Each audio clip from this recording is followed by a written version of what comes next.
ขอสัพพะมงคลจงเกิดแก่ท่านทั้งหลายทำไมเราถึงตามใจตนเองพวกเราพิจารณาตามใจจิตไม่มีวันจบสิ้นจนเราหมดลมหายใจเราตามใจพระพุทธเจ้าคำสอนของพระพุทธเจ้าไม่ตามใจ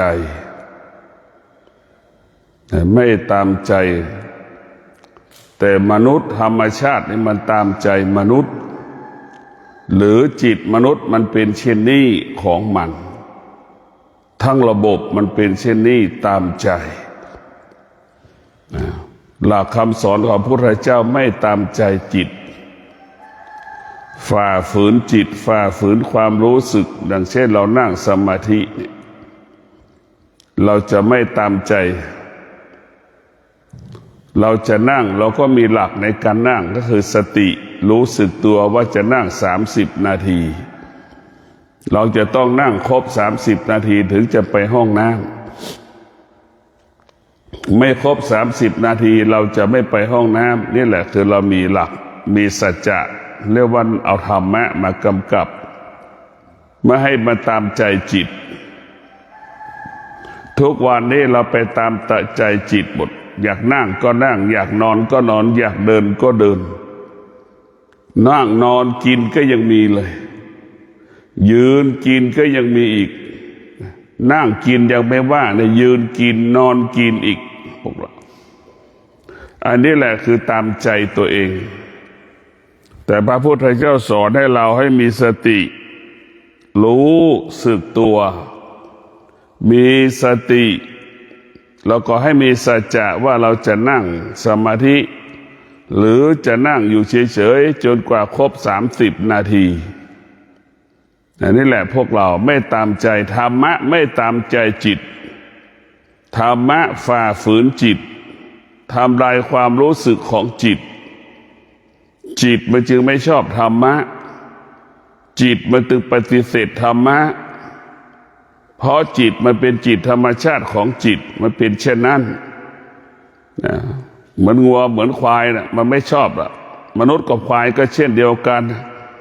ควายก็ไม่อยากให้ใครมาตามมันก็จะให้คนไปตามใจมันหมดคนก็เหมือนกันต้องตามใจมันหมดนั่นแหละวัวควายช้างม้าพื้นฐานจิตคนและสัตว์เหมือนกันหมดเรียกว่าเป็นพื้นฐานของธรรมชาติเช่นเราจะฝึกวัวควายช้างม้าเป็นสัตว์แสนรู้นี่เราต้องอดทนเหมือนเราจะฝึกลิงขึ้นมะพร้าวเนี่ยมันต้องใช้เวลายาวนานเราจะฝึกช้างให้เป็นช้างแสนรู้ก็ใช้เวลายาวนานนะพวกเราต้องพิจารณาดูเช่นเดียวกับเราจะฝึกจิตให้จิตของเรานั้นเป็นจิตผู้รู้หรือให้จิตเราคุ้นเคยกับธรรมะก็ต้องใช้เวลายาวนานใช้เวลายาวนานและพวกเราต้องพิจารณาชีวิตของเรานั้นมันอยู่กับธรรมชาติตั้งแต่เกิดก็ต้องเกิดจากธรรมชาติเกิดมาแล้วก็อยู่กับธรรมชาติแต่ไม่มีธรรมะยังไม่ได้อยู่ธรรมะนั่นคือความจริงแต่มันยังไม่รู้ความจริงจิตมันเป็นจิตของธรรมชาติมันก็วกไปวนมากับสิ่งที่เรารู้เช่นคน60-70ก็อยู่ภายใต้ความสุขความทุกข์พอใจไม่พอใจเด็ก10 ขวบก็อยู่ภายใต้ความรู้สึกของตนเองพอใจไม่พอใจเหมือนกันคนอายุ60กับเด็กอายุ10 ขวบก็เหมือนกันหมดแต่พวกเราต้องพิจารณาตามใจนั้น มันตามใจคือตามใจกิเลสตามใจความอยากตามใจความโลภความโกรธความหลงจนถึงที่สุดมันจึงเกิดคำว่าคุ้นเคยกับสิ่งที่มันไม่ดีแต่ตามใจเนี่ยท้ายสุดเราคุ้นเคยกับสิ่งที่ไม่ดีสิ่งที่ไม่ดีกลายเป็นเพื่อนที่รักของเราสิ่งที่ไม่ดีกลายเป็นเพื่อนที่รักของเราเพราะเราขาดสติเพราะเราไม่รู้ความจริง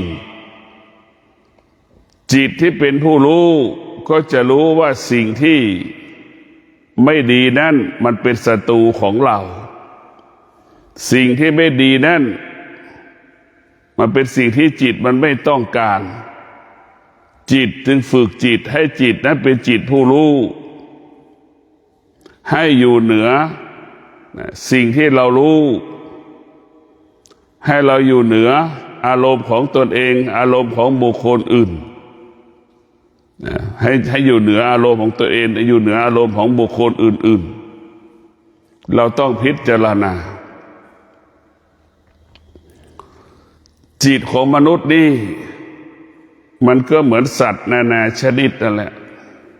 เหมือนงูเหลือมเหมือนเสือเหมือนอีแร้งอีกาเหยี่ยวอินทรีจะเป็นแบบเหมือนเดียวกันนั่นแหละพวกเราทั้งหลายจิตถ้าไม่ได้ฝึกมันจะเป็นเช่นนั้น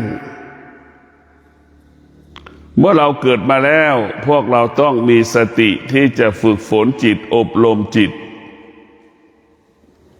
ฝึกฝนจิตอบรมจิตให้จิตรู้ว่าสิ่งนี้มันเป็นของร้อนธรรมชาติมนุษย์จะไม่อยู่ใกล้ของร้อนธรรมชาติมนุษย์จะอยู่ใกล้กับความเย็นของหอมอันนี้คือธรรมชาติของมนุษย์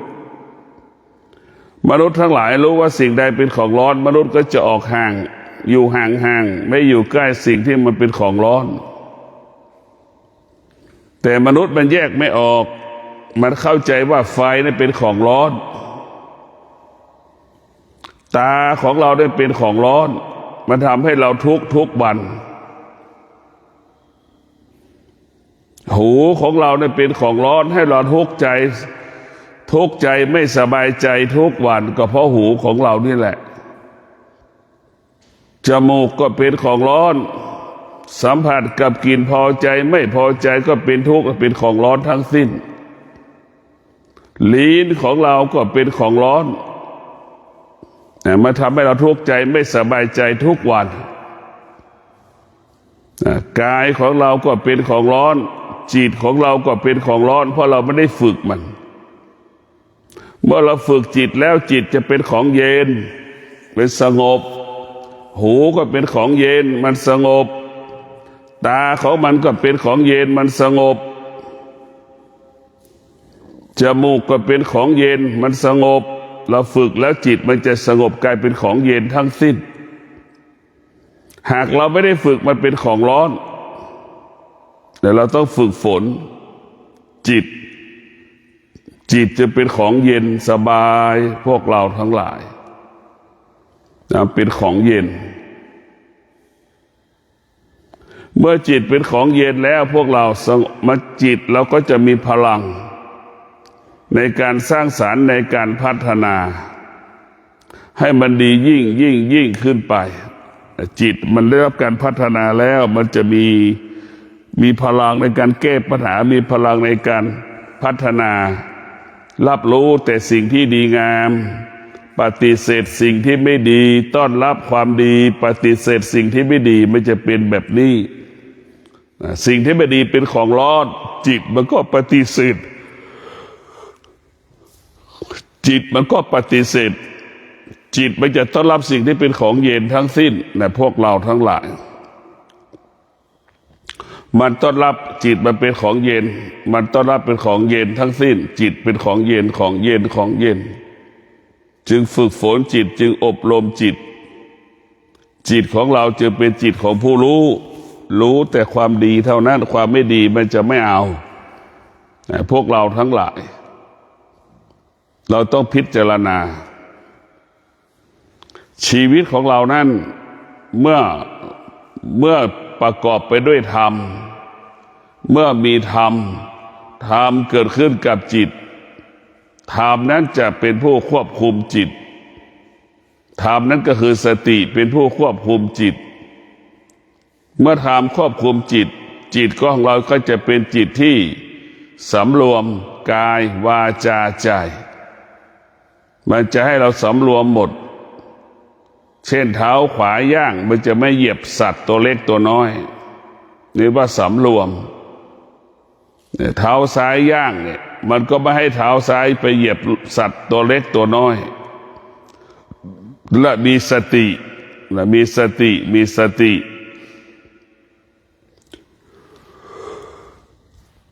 เราจะนั่งก็มีสติในการนั่งเราจะไม่ปูผ้าหรือจะไปนั่งเหยียบสัตว์ตัวเล็กตัวน้อย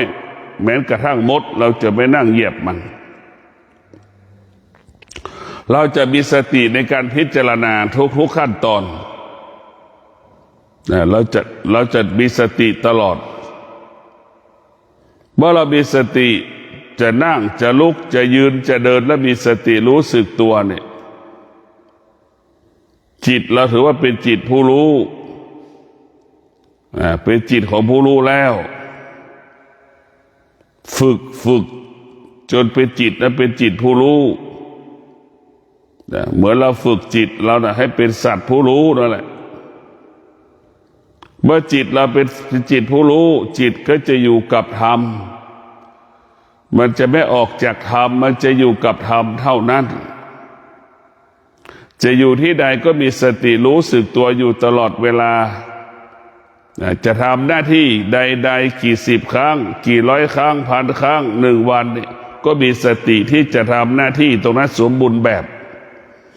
ทำหน้าที่สมบูรณ์แบบตลอดเวลาทุกลมหายใจทำหน้าที่สมบูรณ์แบบนี่แหละคือธรรมะจะให้รู้จักสิ่งที่เราควรทำแล้วทำเต็ม100%บุคคลที่มีสติก็รู้จักทำหน้าที่ให้ตัวเองสมบูรณ์แบบทุกเรื่องทุกอย่างที่ได้รับมอบหมายเราจะมีสติในการทำงานออกมาก็ดีเป็นที่ยอมรับของเจ้านายนี่แหละเพราะเรามีสติในการดำเนินชีวิตบุคคลที่เราต้องฝึกฝนอบรมก็คือจิตของเราแหละถ้าเราตามใจมันชอบใจถ้าเราไม่ตามใจแล้วมันอึดอัดเห็นไหมนี่มันอึดอัดนะคือก็มันเป็นธรรมชาติของมันถ้าตามใจนั้นเป็นกิเลสทั้งสิ้นถ้าไม่ตามใจมันจะออกอาการมันสำแดงอาการทำไมมันเป็นเช่นนั้นเราก็ต้องพิจารณาว่าตามใจทำไมจิตมันชอบทำไมเวลาเราไม่ตามใจมันทำไมถึงมาออกอาการสำแดงอาการเราก็จะเป็นต้องพิจารณาชีวิตของเราชีวิตของเราเป็นของลำบากหากเราไม่ได้รับการฝึกฝนก็เป็นของลำบากเป็นสิ่งที่ลำบากทำอะไรไม่ประสบความสำเร็จเพราะไม่มีธรรมะไม่มีความอดทนไม่มีวิริยะภาคเพียรขาดสติทำสิ่งใดทำการใดๆก็ยากลำบากตลอดเวลาแต่พวกเราต้องพิจารณาตลอดชีวิตของเราเมื่อชีวิตมันมีธรรมมันก็เหมือนลูกน้อยเหมือนลูกทารกแรกเกิดอยู่กับแม่อบอุ่นเช่นนั้นแหละพวกเราจิตที่มีธรรมก็อยู่กับธรรมเหมือนลูกน้อยทารกแรกเกิดจะอบอุ่นอยู่กับแม่และมีความสุขสติก็เปรียบเสมือนแม่จิตเราก็เปรียบเสมือนลูกแม่จะดูแลทารกแรกเกิดอย่างดีละเอียดปราณีตสุขุมรอบคอบจะจับจะอุ้มแม่มีสติรู้ว่าจะจับตรงไหนเห็นไหมแม่มีสติรู้จะจับลูกตรงไหนจะวางลูกแบบใดจะอุ้มแบบไหนนั่นแหละคือแม่มีสติที่จะจับลูกทุกส่วนของร่างกายแม่มีสติรู้จักเวลาว่าเวลานี้จะทำอะไรกับลูกตัวเองเห็นไหมสติมันถ้ารู้จักตัวเอง แม่จะมีสติรู้ว่าจะกินข้าวกี่ชั่วโมงเอาข้าวให้ลูกกินกี่ชั่วโมงที่จะนมให้ลูกกินจะถึงเวลาอาบน้ำดื่มน้ำมันจะรู้พวกเราทั้งหลายสติเปรียบเสมือนแม่ที่คลอดลูกแม่จะมีแต่ความอบอุ่นลูกได้รับความอบอุ่นจิตก็เช่นเดียวมีธรรมจิตก็จะอบอุ่นเหมือนทารกแรกเกิดอบอุ่นที่ได้แม่ดูแลเป็นอย่างดีธรรมะก็เช่นเดียวกันจิตเอาธรรมะมาเป็นจิตเอาธรรมะมาเป็นพ่อเป็นแม่มาทำให้จิตนั้นอบอุ่นมีความสุขเหมือนทารกแรกเกิดแต่พวกเราต้องพิจารณาสติสำคัญสติสำคัญคนที่มีสติคนที่มีปัญญาจะไม่ร้องไห้เสียใจเมื่อความตายปรากฏเกิดขึ้นกับครอบครัวตนเองจะไม่ร้องไห้จะไม่เสียใจเข้าใจว่ามันเป็นเช่นนี้ของมันคนส่วนมากก็ไม่สบายใจร้องไห้เสียใจเมื่อคนในครอบครัวเราพลาดพลาดจากเราไปก็คือตายรับไม่ได้พวกเราต้องพิจารณาไม่มีใครเกิดมาแล้วไม่ตายมันไม่มีไม่มีใครเกิดมาแล้วไม่แก่ไม่มี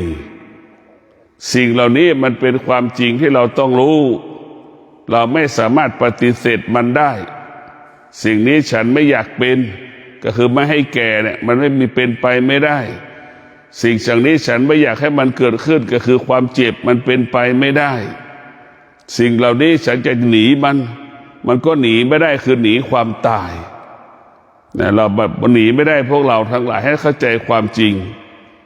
พระพุทธเจ้าสอนให้เรารู้เข้าใจเรื่องให้จิตเราเกิดปัญญารู้ความจริงว่าการเกิดก็ดีการแก่ก็ดีการตายก็ดีการเจ็บก็ดีเป็นของธรรมดาของมนุษย์เพียงแต่ว่าจะเจ็บเวลาไหนแก่เวลาไหนจะตายเวลาไหนเท่านั้นถ้ามีสติมันก็จะตายช้าลงหากเราขาดสติจะตายก่อนเวลากำหนดมันก็อยู่ที่เรามีสติก็คือรู้ตั้งแต่รู้ว่าอายุมากแล้ว60-70เราจะต้องทำงานทุเลาเบาบางลงอย่างเงี้ยรู้สึกตัวว่าเราอายุมากเมื่ออายุมากเราจะต้องพักผ่อนให้มากสุขภาพดีอายุยืนอันนี้เรามีสติถ้าแก่แล้วขาดสติทำงานเหมือนเดิม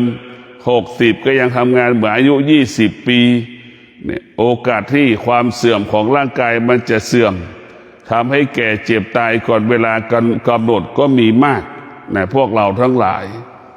นี่แหละสติจะทำให้เรารู้สึกตัวอยู่ตลอดเวลาว่าแก่ว่าหนุ่มคนแก่ควรทำไหมควรยกของหนักไหมคนแก่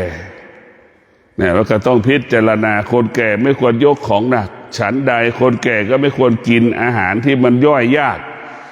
แต่เราก็จะเป็นอุปสรรคกินอาหารที่มันย่อยง่ายๆเนี่ยคนแก่นั่นแหละพวกเราทั้งหลาย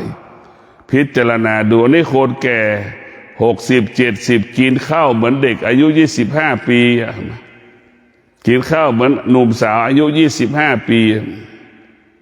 พวกเราเป็นแว่เราจะไปทำงานเหมือนหนุ่มสาวอายุ25ปีเป็นไปไม่ได้เช่นใดเดียวกันลำไส้ของเราก็ทำงานมามากพอเรากินอาหารที่มันย่อยสลายยากมันจะก่อให้เกิดเป็นโรคกระเพาะก่อให้เกิดเป็นโรคลำไส้โรคมะเร็งจะทำให้เราไม่สบายเพราะฉะนั้นพวกเราต้องพิจารณาว่าการมีสตินั้นมันเป็นเรื่องการจัดการบริหารชีวิตการดำเนินชีวิตของเราการประกอบอาชีพของเราหน้าที่ของเราทุกวันนี่แหละคือสติมันจะให้เรารู้จักหยุดให้เรารู้จักคำว่าหยุดรู้จักคำว่าพอประมาณถ้าเราขาดสติเมื่อไหร่แล้วเราจะไม่เมื่อเราขาดสติเมื่อไหร่แล้วเราจะไม่รู้จักประมาณและไม่รู้จักประมาณในการกินไม่รู้จักประมาณในการนอนมันจะไม่รู้จักประมาณในการกินการนอนเหมือนคนทำงานหนักทุกวัน60ก็ทำงานเหมือนคนเด็กอายุ20นั่นแหละไม่รู้จักประมาณตนเองพวกเราต้องมีสตินั่งก็ดียืนก็ดีเดินก็ดีต้องมีสติรู้ เมื่อมีสติมันก็ปลอดภัยเมื่อมีสติมันก็มั่นคงเมื่อมีสติก็สำลิดผลเรามีสติก็หาเงินหาทองง่ายทำงานง่ายทำงานสะดวกง่ายนี่คือเรามีสติถ้าเราขาดสติทำอะไรก็ยากหมดทำงานก็ยากปฏิบัติหน้าที่ก็ยากมันยากทุกอย่างในพวกเรามันไม่มีคำว่าง่ายถ้าเราขาดสติ เราต้องพิจารณาธรรมะก็คือความอดทนเนี่ยเราต้องเอาความอดทนมาเป็นหลักกำกับชีวิตเอาวิริยะภาคเพียรมากำกับชีวิตแล้วเอาสัจจะมาควบคุมความอดทนเอาวิริยะภาคเพียรมาควบคุมกายกับจิตเราเอาธรรมะมาควบคุมก็หมายถึงความอดทนวิริยะภาคเพียรมาควบคุมกายกับจิตจะปฏิบัติธรรมประสบความสำเร็จได้เราจะประกอบอาชีพสำเร็จได้ก็อยู่ที่ธรรมะทั้งสิ้นเช่นสติสัจจะวิริยะขันติเราจะประสบความสำเร็จก็อยู่ตรงนี้แหละอยู่ที่เรามีสติสัจจะวิริยะขันติพวกเราทั้งหลายต้องพิจารณาเนี่ยปีเก่า2568ก็เหลืออีก4 วันเหลืออีก6 วันเหลืออีก4 วันเมื่อวันนี้วันที่26จะย่างเข้ามาแล้วเนี่ยเหลืออีก4 วันมันจะหมดสิ้นไปเรามีสติที่จะแก้ไขชีวิตเรามีสติที่จะปรับปรุงเปลี่ยนแปลงชีวิตที่ผ่านมา365 วันเนี่ยทำอะไรผิดบ้างมันผิดตรงไหนเนี่ยเราจะต้องพิจารณาแก้ไขการที่มันแก้ไขสิ่งที่มันทำให้เป็นเหตุให้เกิดความทุกข์เป็นเหตุให้เกิดปัญหาไม่ให้มันเกิดขึ้นในต่อไปข้างหน้าอีกนี่เราต้องพิจารณา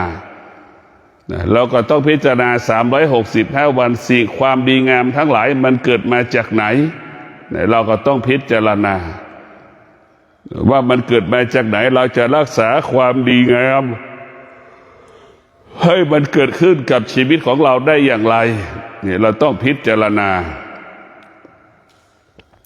เราจะต้องพิจารณาเราจะรักษาความดีงามที่มันมีอยู่ให้มันเกิดความยั่งยืนได้อย่างไรเราจะต้องพิจารณาเราจะมีสติเป็นผู้ไม่ประมาทเราต้องมีสติเป็นผู้ไม่ประมาท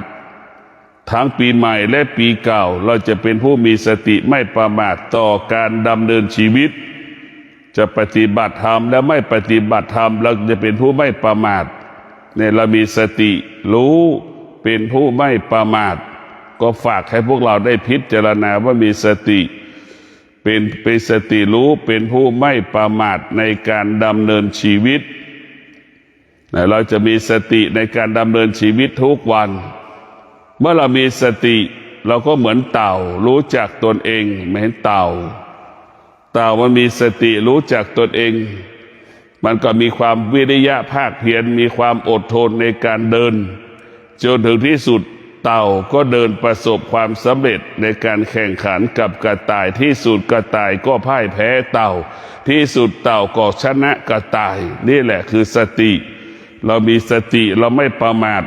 เราจะมีสติไม่ประมาทจะอดทนมีวิริยะภาคเพียรเข้าใจตัวเองว่าเราเป็นขาสั้นเข้าใจตัวเอง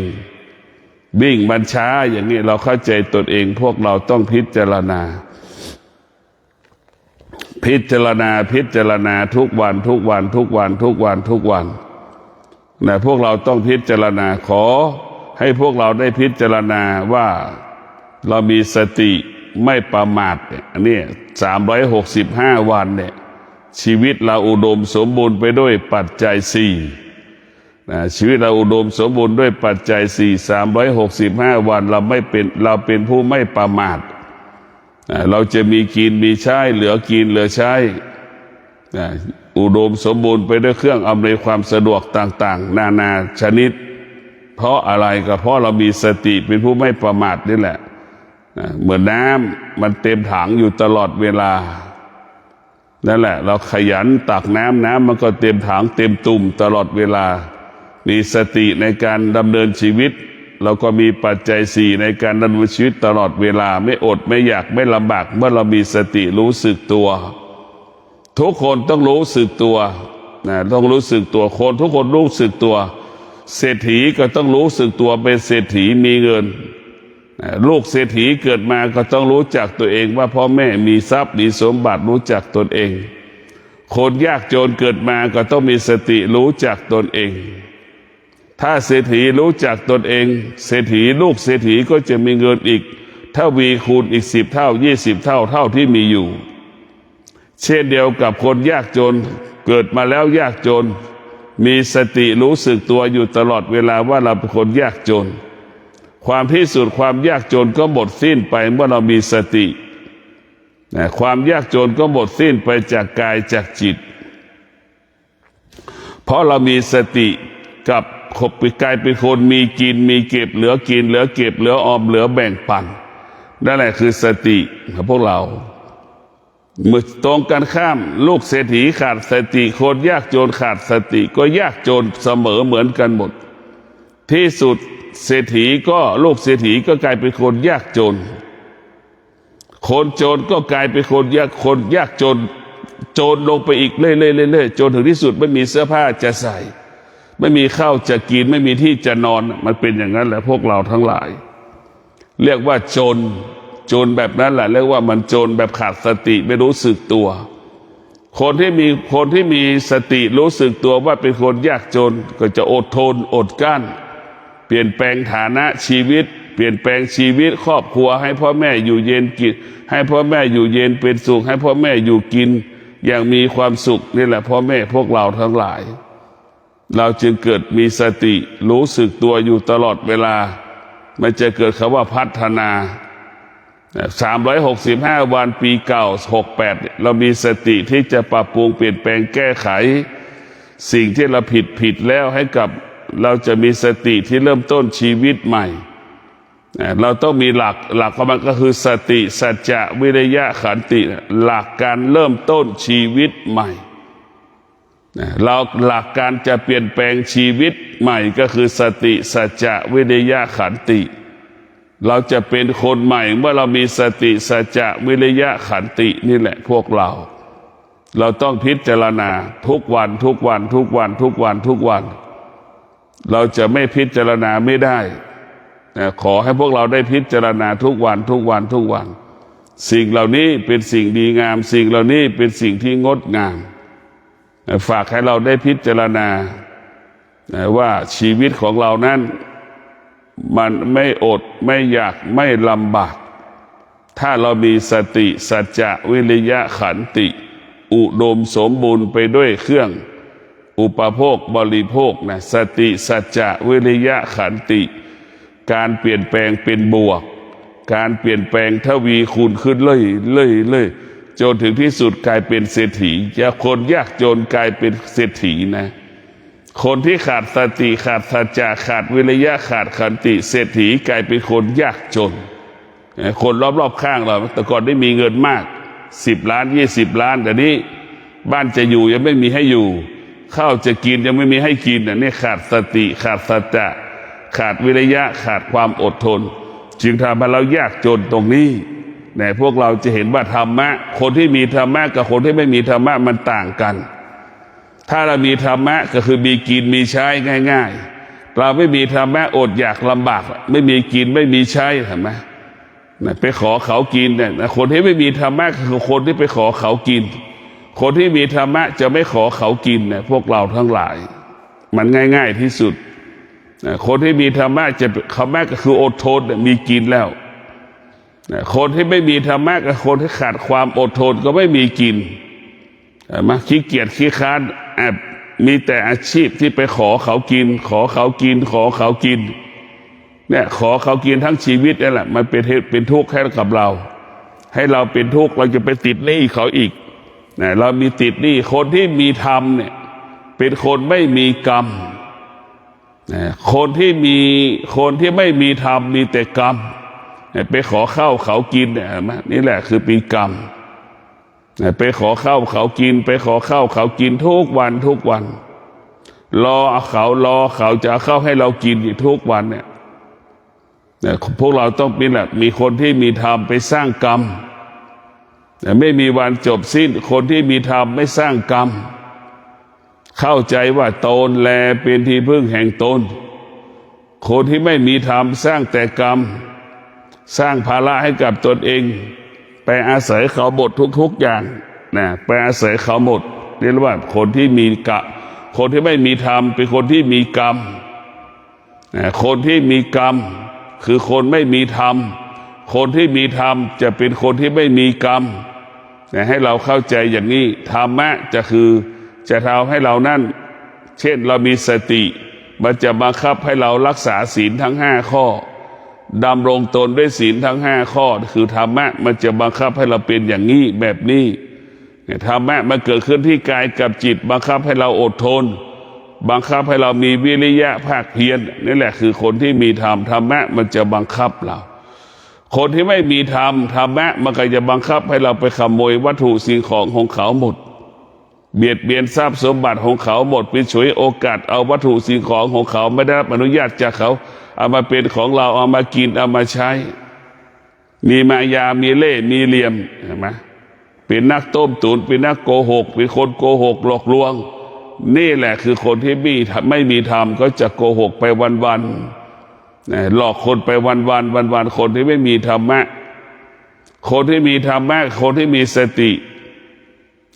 จะซื่อสัตย์ต่อตนเองจะปกป้องผลประโยชน์ของตนเอง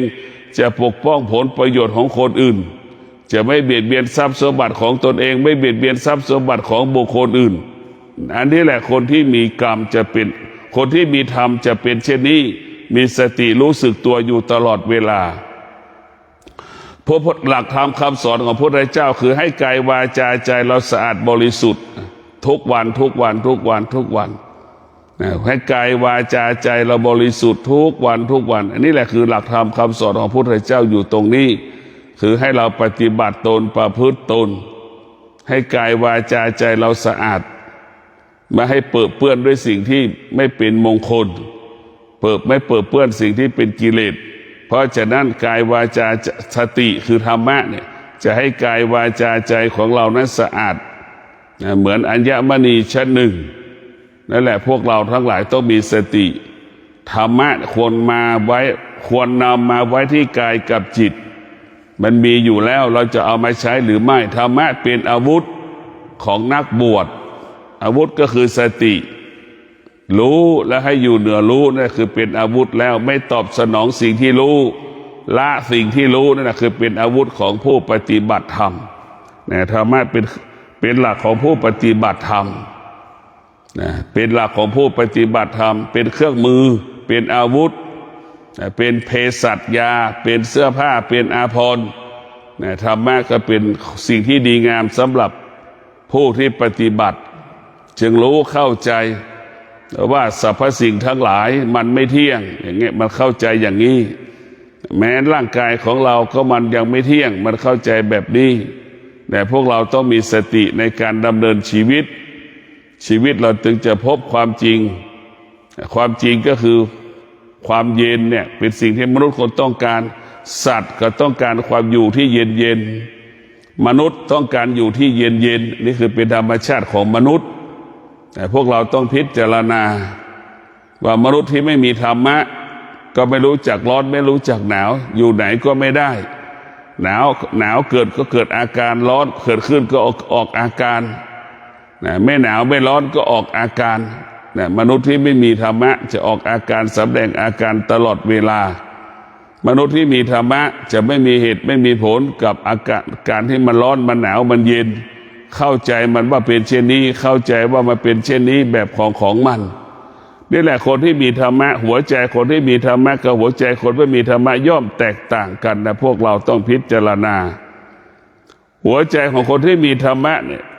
จะเป็นคนที่สำรวมมากสำรวมกายวาจาใจคำพูดจะไม่ทำให้คนอื่นร้องไห้เสียใจคำพูดจะไม่ทำให้คนอื่นนั้นต้องสะเทือนใจนี่แหละคือพูดที่ว่าสำรวมวาจา สำรวมใจสำรวมกายไม่แสดงอาการใดๆทั้งสิ้นที่ไม่งดงามให้กับบุคคลอื่นๆรู้แล้วพระแสดงกายวาจาใจแสดงออกไปแล้วคนอื่นจะลำบากใจทุกข์ใจที่จะไม่ทำอันนี้คือผู้ที่มีสติจะเป็นผู้ที่มีธรรมสำรวมตลอดเวลาเราเห็นว่าเราจะทำยังไงให้เรามีสติดูนี่เราดูได้สติดูที่แม่เรากลับไปย้อนไปดูที่แม่ที่คลอดลูกมาแล้ว1 วันทำไมแม่จึงจิตแม่ถึงละเอียดจะรู้จะละเอียดจะจับลูกจะวางลูกเห็นไหมมือจะจับมือขวามือซ้ายทำไมเราต้องพิจารณาดูหน่อยทำไมเวลาจิตแม่คลอดลูกแล้วละเอียดล่ะลูกเล็กๆทำไมละเอียดเพราะเวลาลูกโตทำไมแม่จิตแม่ไม่ละเอียดเพราะอะไรล่ะเนี่ยเราต้องพิจารณาใช่ไหมลูกโตสัก3 ขวบจิตแม่ไม่ละเอียดกับลูกแล้วโวยวายกับลูกเสียงดังใส่ลูกแล้วเห็นไหมแต่พอมาลูกเล็กๆทำไมแม่สำรวมแม่มีจิตสำรวมมากละเอียดมากจะจับก็เบาๆจะยกก็เบาๆเห็นไหมมีสติรู้สึกตัวอยู่ตลอดเวลาปฏิบัติตนปฏิบัติลูกปฏิบัติกับลูกตนเองด้วยความละเอียดปราณีตสุขุมรอบคอบเห็นไหมเวลาลูกโตแล้วไม่ละเอียดเวลาลูกโตแล้วเหมือนลูกเป็นลูกจ้างไม่ละเอียดเลยกิริยาคำพูดคำจาแม่เห็นไหมลูกไม่ละเอียดกับลูกเสียงดังใส่ลูกแต่เวลาลูกเล็กๆเสียงดังไม่ได้เห็นไหมจะยกแรงก็ไม่ได้เวลาอุ้มเห็นไหมค่อยๆยกค่อยๆเบาๆนั่นแหละอันนี้แหละคือเราต้องแตกต่างพิจารณาสิ่งเดียวกันแต่มันแตกต่างกันได้อย่างไรล่ะเราต้องพิจารณาพวกเรานี่แหละจิตมันจิตหนึ่งมีไปแล้วว่ามีสติรู้สึกตัวมั้งตอนที่ลูกมันเกิดมีสติรู้สึกตัวว่าลูกเป็นผู้ไม่รู้เห็นไหมมันก็เลยละเอียดนิดหนึ่งพอลูกมันโตแล้วจิตมันก็ยังจิตลูกเล็กมันเริ่มต่อต้านพ่อแม่แล้วจากลูกกลายเริ่มเป็นศัตรูแล้วเด็กเนี่ยแต่เราจะเห็นได้ว่าลูกของเราจะเป็นลูกของเราตอนที่เราอุ้มเนี่ยพอมันเดินได้มันเริ่มเป็นศัตรูมันเริ่มผัดมันเริ่มพูดได้เริ่มเป็นศัตรูของเราแล้วมันวิ่งได้เดินได้มันจะไม่ตามใจเรามันพูดได้มันกระทักท้วงเราเห็นไหมลูกกลายเป็นศัตรูของเราตั้งแต่เด็กแล้วไม่ใช่เป็นลูกของเราตั้งแต่เด็กเป็นศัตรูของเรามันทักท้วงเราคัดค้านเราตลอดเวลามันปฏิเสธเราตลอดเวลาตั้งแต่มันพูดได้ตั้งแต่มันเดินได้มันจะต้องการความเป็นอิสระใช่ไหมจิตที่มีธรรมะต้องการความเป็นอิสระเหมือนเด็กทารกเดินแล้วขวบ2 เดือนตั้งแต่2 ขวบยังจะเริ่มเดินคล่องแคล่วว่องไวแล้วมันจะไม่ให้เลยอุ้มมันจะเดินมันจะปฏิเสธปากมันพูดได้มันจะปฏิเสธมันบอกไม่ได้ว่าไม่ชอบแต่มันจะร้องไห้การร้องไห้นั่นแหละคือการปฏิเสธนะพวกเราทั้งหลายการร้องไห้ของเด็กแหละคือการต้อนรับมี2 อย่างมันอยากจะไปแล้วมันไม่ได้ไปมันก็ร้องไห้เห็นไหมมันไม่ชอบมันก็ร้องไห้เห็นไหมแต่เราต้องพิจารณาดูจิตเราต้องพิจารณาจิตให้ละเอียดมากแต่เราต้องพิจารณาชีวิตเรามันทำไมแม่เวลาคลอดลูก1 เดือนเนี่ยทำไมจิตแม่ละเอียดหลังที่แม่คลอดลูกมาแล้วลูกอายุ3 ปีทำไมจิตแม่ไม่ละเอียดต้องพิจารณาดูว่าคนเป็นแม่ทำไมเป็นเช่นนั้นต้องพิจารณาก็ขอความสุขสวัสดีจงเกิดแก่ท่านทั้งหลายขอให้ท่านทั้งหลายได้มีสติออกจากความทุกข์มีสติถอนความทุกข์มีสติอยู่เหนือความทุกข์มีสติละความทุกข์มีสติไม่ให้สุขทุกข์ไม่ให้ทุกข์เกิดเราไม่มีสติอยู่เหนือทุกข์มีสติอยู่เหนือทุกข์เราจะไม่ให้ทุกข์บังเกิดเราก็ต้องมีสติรู้ไม่ต้อนรับสิ่งที่เรารู้แล้วก็ละสิ่งที่เรารู้ไม่ตามรู้สิ่งที่เรารู้ก็ไม่มีค่าไม่มีความหมายใดๆขอเจริญพร